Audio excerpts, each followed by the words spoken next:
يلا يلا صلاة الفجر. واهلا بكم في منزلي حيث البساطة والهدوء. لو حد كان قال لي ان انا هعيش اللحظات دي عمري ما كنت هصدق ان انا البنت اللي تصحى الفجر تصلي الفجر وبعد كده تجهز اولادها للحضانة والمدرسة وبعد كده تشوف المهام اللي وراها في البيت. بس سبحان من خلق فينا غريزة الأمومة. اتحولت تماما 180 درجة من بنت بتكره الروتين لبنت بتعشق الروتين، وبقى أهم حاجة عندي إن أنا أرتب أولوياتي والمهام بتاعتي قبل ما أبدأ يومي، وده الروتين بتاعي كل يوم. أقول لكم يا جماعة على سر حقيقي، ولا مرة زهقت وأنا بعمل الروتين ده.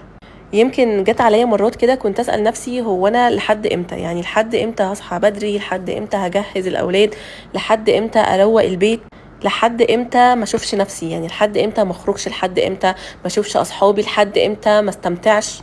خصوصا ان انا دايما كنت بسمع ان كل ما الاولاد تكبر كل ما بشيل همهم اكتر واكتر.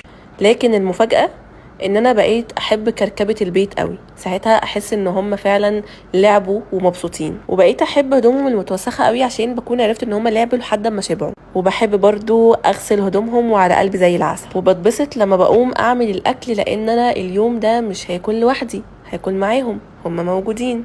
وبقيت احب احافظ قوي على روتينهم اليومي علشان ده اللي بيحسسهم باستقرار اكتر. يلا عشان نحفظ قرآن. مارو حبيبي.